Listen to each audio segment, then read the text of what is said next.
This conference will now be recorded. Is it 6:32? It is 6:32 and Julie has just joined us. Okay. Hi, Julie. Thanks for joining us. Yep, I'm here, thanks. Perfect. All right, so let's go ahead and call the meeting to order, and we'll start with the Pledge of Allegiance. I pledge allegiance to the flag of the United States of America and to the republic for which it stands, one nation, under God, indivisible, with liberty and justice for all. All right, if we could have the roll call, please. Mr. Graham? Here. Mr. Kine? Mr. Malagranda? Here.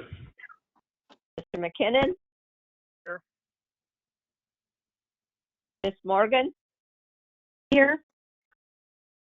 Mrs. O'Rourke? Here. Okay. Any conflict of interest with the items on the agenda tonight? Okay. Not hearing any. I will make this announcement. These meetings will be conducted by video conference without a physically present quorum of the village board because of a disaster declaration related to COVID-19 and public health concerns affecting the village of Winnebago, according to the executive orders of Governor Pritzker. The village president determined that an in-person meeting at the village hall with all participants is not practical or prudent due to the capacity of the village hall. A member of the public body will be present at the location as required by the executive order, and I am physically here at the village hall at this time. Physical public attendance at village hall is not feasible, so alternative arrangements for public access to hear the meetings are available at www.villageofwinnebago.com. Remote meeting link is provided in the agenda if anyone wishes to attend via phone or an internet accessible device such as a PC, a tablet, or smartphone. And this meeting will be recorded and made available to the public. So with that aside, and we may continue with our virtual meeting. We do not have anyone signed up for public comment for tonight. And so we may start with the appropriation ordinance for fiscal year 2021. I see that Sally Bennett has sent to us the ordinance, the draft ordinance.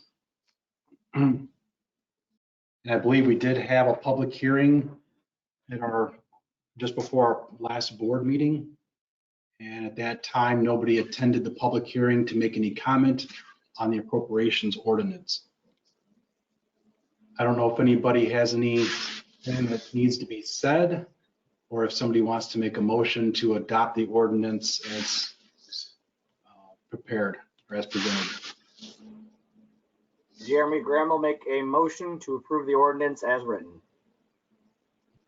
That ordinance number is 2021-03. Thank you. Do we have a second? Julie will second. All right, thank you. So we have a first and a second. Do we have any discussion regarding the appropriations ordinance?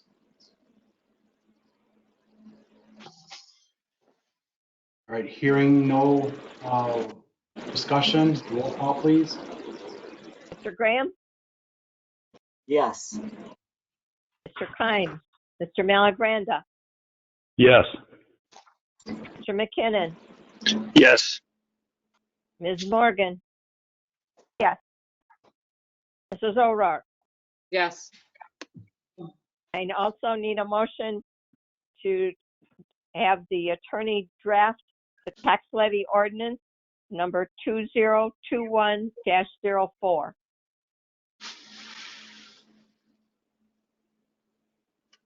Do you have anyone to make such a motion? Mike McKinnon will make that motion. Do we have a second? Jeremy Graham will second. All right. Any discussion on the motion to draft the tax levy? The only clarification I would make for that is at such time that the requisite information is available, which won't be Correct. until about August. Yes. All right. Thank you for letting us know the time frame, Mary. And any other discussion? All right, hearing no additional discussion, roll call, please. Mr. Just so you know, Kine? Stan has left the meeting. He just logged out for some reason. So go ahead with the roll call. Mr. Kine? Mr. Malagranda? Mr. McKinnon? Yes. Ms. Morgan? Yes. Mrs. O'Rourke? Yes. Mr. Graham? Yes. All right, that's approved unanimously. The next item we have is 4th of July fireworks. And I don't know if anybody wants to lead this particular discussion. Caller number 4 did just arrive. Stan, is that you? Yeah, Thank you it's for- me. All right.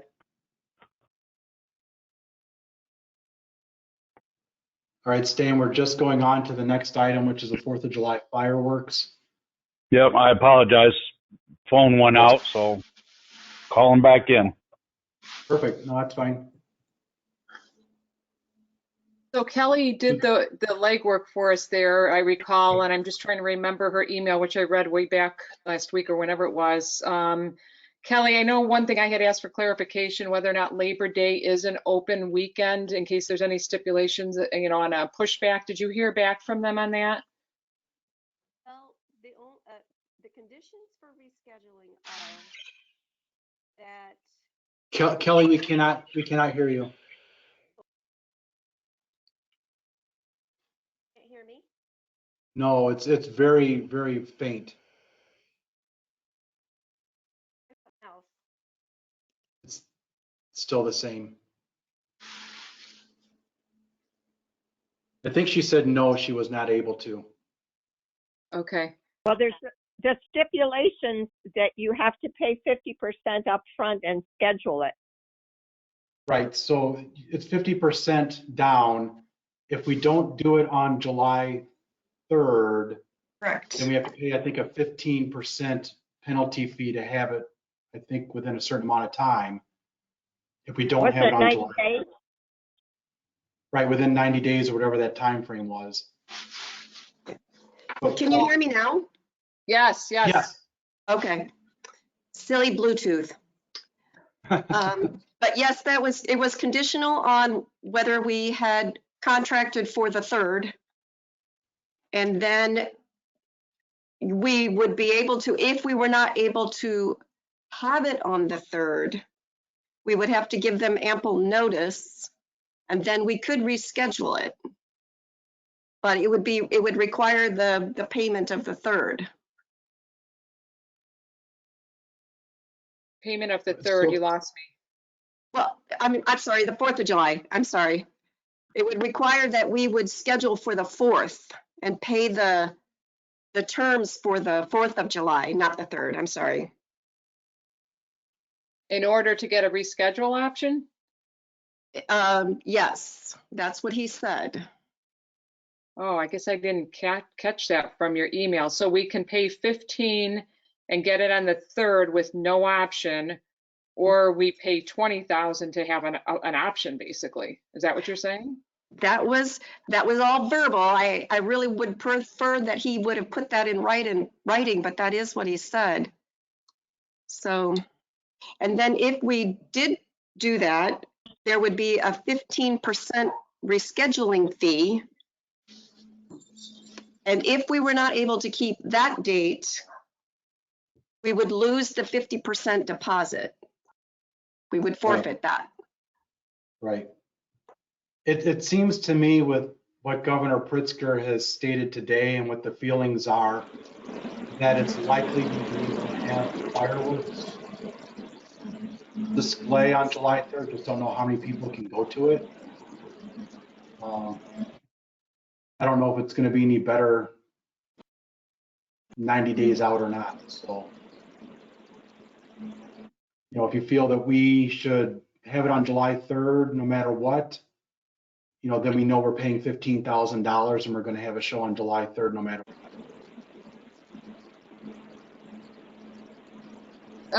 You faded out, Frank. So what did Pritzker say? He said he doesn't care if we have fireworks, but we might be able to have to limit it to 50 people showing up at the scene, or?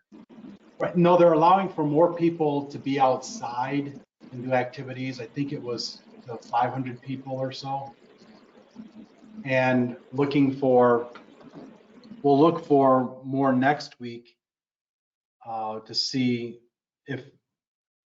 what he comes up with, because I know he said today that there'll be additional information coming out. We also have our meetings every Wednesday with the elected officials, so all of the mayors of Winnebago County and also the Belvedere mayor joins, as well as the chairman of the Winnebago County. And Tom McNamara is usually up to speed with what's going on at the governor's office. So we talked about 4th of July this past Wednesday, and we'll keep talking about 4th of July and other parades and things going on. So as soon as I find out information, I can let you know. But as of right now, I believe the governor's looking at having gatherings outside of 500 people. 500? Right, and I believe indoors was 250. That's what I heard on the news before I left, and I don't know if I got that right or wrong. I have not been able to verify that, but that's what I heard when I was leaving the house. How many people come to our fireworks? Do we have any idea? I wouldn't have a concept of how many people show up. A lot. Probably more than 500.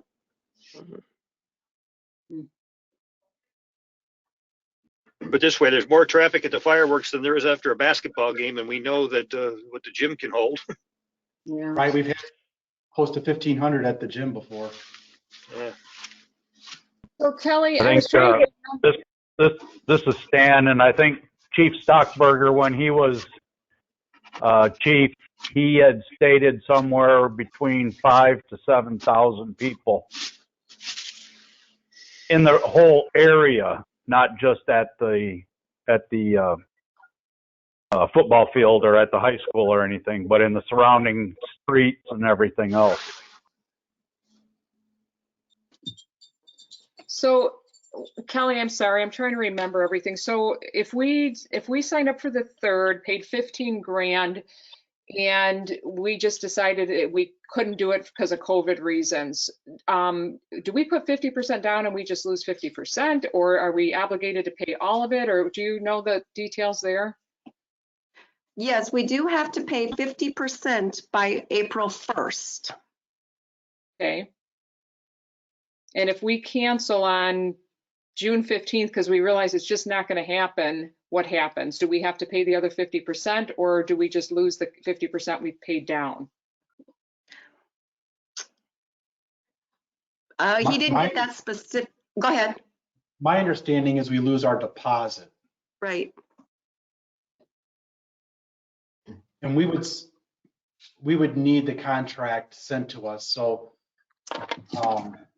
we can verify that. But what I would suggest is any motion that's made tonight to do anything, that it be contingent upon review of the contract, because we want to make sure that if what you're saying, Julie, that if you say, okay, let's put $7,500 at risk, but no more than that, if the contract ends up saying that we got to pay 100% no matter what, then you know, the motion will say something like authorize the village president to sign the contract if the total expense will be no more than 50% if we choose not to have any fireworks. Right. That way, if the contract comes back and says we're going to lose 100%, I won't sign the contract. But my understanding from the contract terms before is it's 50% down, and that's what's at risk. If we go through with it, we pay the balance of the 50%. Last year, they were looking at giving us the option of extending out to a different date with, I believe, a 15% surcharge.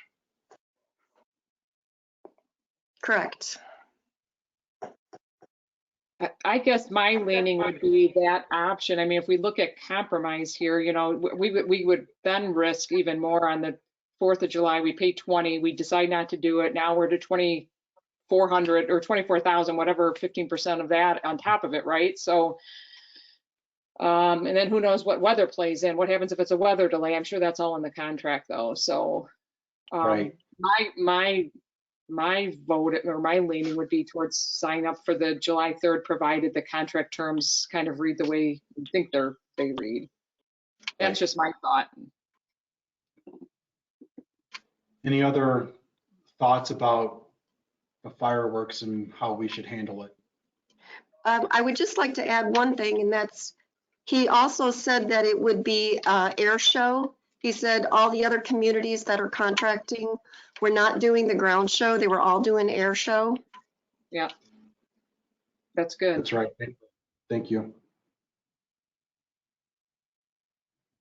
I just, when you talk to anybody out there, people just want to get out and do stuff, and it is going to be outside. And I mean, Jeff needs to have a voice in this too. I see Nick's on. I don't know if Jeff's with them, but I mean, the policing, I don't know if that is going to be a real problem or not.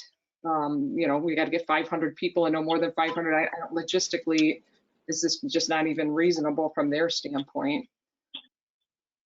I guess it all depends on what the definition of the 500 is. I mean, if you got 500 over in the fields that are just off McNair Road, which is different than 500 over in the Park District, or 200 in the stands, it seemed that those are not identical areas. So again, it's just trying to understand what the 500 means. Well, and even then, the 500 rule, so to speak, it's a non-enforceable, non-law. It's not like I can go up and say, all right, there's 700 people here, I need you 200 to leave. There's no law that says that I have to make them do that, or that they have to do that. So it is just a recommendation from the governor's office.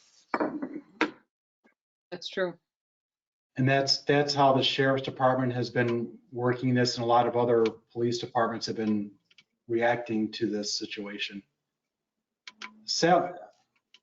I think Sally sent out a message to everybody. I just want to read it so it's on the record for this meeting, but it says that Wynn Kramer, who is the person at Melrose Pyrotechnics, returned her call, clarified the contract terms of 50% deposit is required on April 1st for the date of the fireworks, using the date of July 3rd. If we would not be able to have the fireworks on the scheduled date of July 3rd, we would pay a 15% rescheduling fee and would have to set a date within 90 days of July 3rd.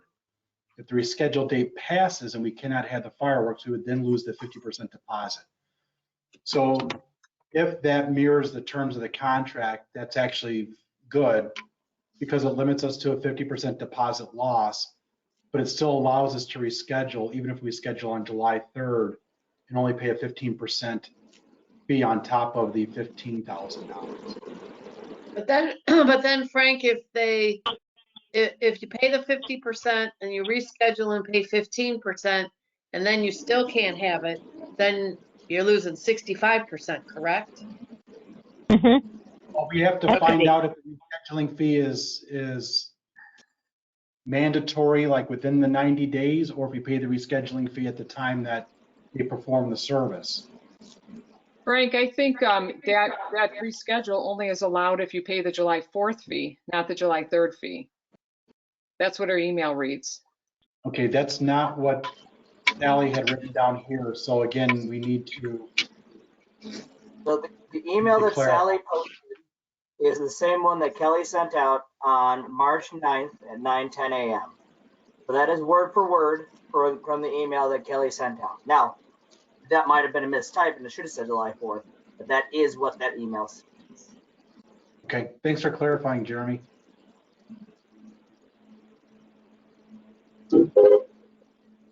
So my thought is we'll do everything we could to have it on July 3rd. And it's really, do you see an issue with having it on July 3rd? And what happens if we're only limited to 500 and we have 5,000 show up? How do you handle that? Do you?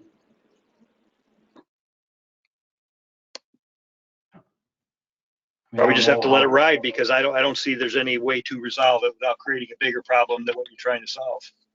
Right. I mean, it's really one of those where you just say if people are going to show up, they're taking the risk in their own hands, I suppose. People know how to socially distance from one another. They know how to wear a mask. They know whether they're comfortable going out in public or not. So maybe the decision is those that choose to go know that there is a risk involved in physically attending that. Well, and historically from past years, usually when you've got people out and about, there's clusters of 6, 8, 10 people here, and there's probably 10, 15 feet, and there's another cluster here. So, depending how you want to interpret it, it may be a non-issue. You're right, Mike. When we used to go up all the time and sit in the grass, where the baseball diamond was, the old baseball diamond, we would sit there and we'd have families, like you said, within probably 6, 8, 10 feet, 6 feet being the closest. So there is a good opportunity that people will stay separated from each other. Yeah, the areas that might have to be dealt with, which really would be a coordination with the school district, if they opened up the bleachers to people there, that is more of a confined, situation, and they may have to set a limit on how many people they allow in there. Right. And when we advertise it, we can make sure that we advertise that it's going to be an air show rather than any kind of ground show. And I can tell you from experience, sitting right in the intersection of Main and Benton, you can see the fireworks pretty well right over here in the downtown area from the school. Okay. Yeah, and I would think, yes, right and consistent with what Nick is talking about. If once we there, we try to educate people to the fact that it is an air show, and then don't feel obligated to come in too close. If you can see it from a little further away and get the enjoyment, that's probably in the best interest of everybody. Spread it out. Right. And just so we know, Stan has left the meeting again, so he may join back.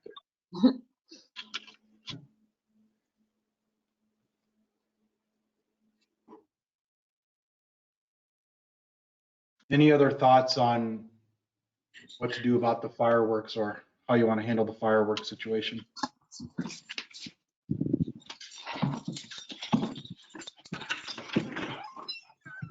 Now, do we have an open motion that we carried over, or what's our proper way to proceed?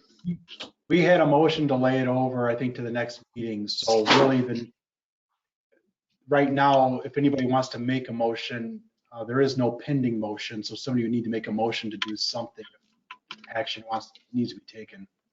Well, I would make the motion that pending affirmation of the contract, that we move forward with the hosting the fireworks on the 3rd of July at $15,000, with the understanding that if we cannot move forward, we are putting the initial $7,500 deposit at risk, with the option that for the 15% additional charge, we can reschedule for sometime within the next 90 days. All right. Do we have a second of that motion? Jeremy Grant. Oh, go ahead, Julie.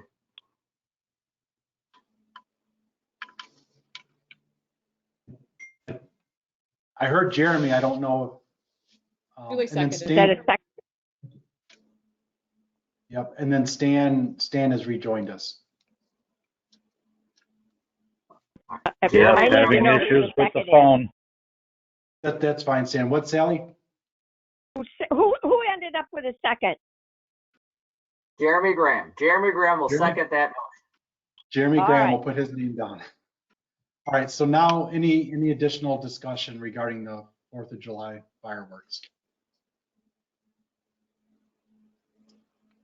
I guess the only other point that obviously once we see the contract that may be there is, making a decision if we have to cancel, the 3rd and potentially reschedule, just trying to figure out whether we're on the hook for that additional 15% if we reschedule within 90 days and then we can't fulfill that.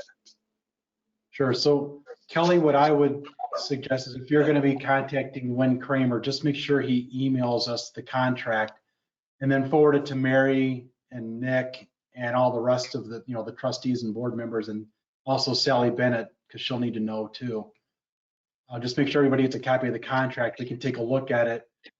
And then, Mary, if you see anything in there that's different than what we're contemplating, then just let us know. I'll Yeah, take care I of that guess tomorrow. the only question that I have is what I had talked about and then what Mike McKinnon just mentioned in terms of if it turns out that the contract says that you're going to pay that 50% plus 15, is that being approved? That's what I don't understand. It's scheduled Well, and for again, yeah, if it's scheduled for the 3rd, you risk 7,500. I get that. But then if you have to reschedule it and you pay that 15% to reschedule it and you still can't have it, is this approving, in essence, paying 65%? I would like to clarify my motion that, again, maybe it's something we got to counter or whatever, but the understanding in the contract would be if we are able to reschedule a later date, we would pay the 15%. If we cannot complete the fireworks at all, we are limited to our $7,500 deposit. Thank you. I get it now. So the 15%, that's on the total, the 15,000, or is it on the deposit? It would be on the 15,000 would be my understanding. That's what I That would would- think too. That would be Correct. $2,250. Yep. So that puts Okay. us at 9,750 if we have to reschedule. And I wouldn't be a good treasurer if I didn't say that worried me. Well, I guess what I would look at is, I would say no matter what, we're gonna have fireworks on July 3rd unless it's weather related, whether it's too dry or too wet, or there's a storm approaching. And I believe there's language in the contract if that happens. I know we've had to look at that before. And, you know, be concerned about the fire department allowing us to have the fireworks. So again, we'll take a look at that issue to see about those conditions. But aside from those, I would imagine we're going to have the fireworks on July 3rd. I can't see a reason why we would not have them on July 3rd. So, I would agree with that. so I wouldn't Yeah, be so worried about. there always have been provisions if it's, you know, weather related or an act of God, that sort of thing, that they give other conditions. Right. So I don't feel, I'm not as worried about the 15% rescheduling fee. But it is there in case we have to utilize it. You know, the scenario that could happen is the governor says, oh, we have this new variant that comes along in the next 2 months. We have to lock down again. We can't have this again. That would be the only time that I would see us having it. And then at that point, we have to decide, do we even want to reschedule or just lose our $7,500 deposit? If we decide to reschedule, then we pay the 15% fee and then we get a new date. So Yep. I feel pretty comfortable with the motion that's been made by Mr. McKinnon and seconded by Mr. Graham. And having fireworks hopefully on July 3rd. Any other thoughts by the other trustees? Did we say somewhere in that motion that you have the ability to sign the contract before April 1st? Because we will not meet again before then. Well, I didn't state it in that way, but I did indicate verification of the contract. So again, if necessary for clarification, I would amend that if President Eubank is satisfied with the language of the contract consistent with our motion and discussion, that would authorize him to sign that contract. I will second that again if I have to. So Okay. Okay. All right. So Can we vote? any additional discussion?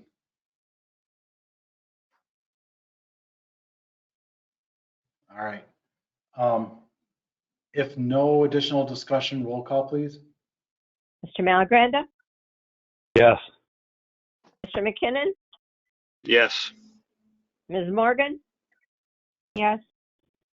Mrs. O'Rourke, Yes. Mr. Graham, yes. Mr. Kine. All right, so that's approved unanimously. The next item we have is executive session if we needed it. We do not need executive session, so if someone would like to make a motion to adjourn. Julie, I'll make a motion to adjourn. Jeremy Graham will second that motion. All right, if there's no discussion, roll call, please. Mr. McKinnon, Yes. Ms. Morgan? Yes. Mrs. O'Rourke? Yes. Mr. Graham? Yes. Mr. Kime? Mr. Malagranda? Yes. All right, so the meeting is concluded at 7:03 PM. Thank you, everybody, for joining tonight, and we'll see you soon. Adios. Bye. Have a good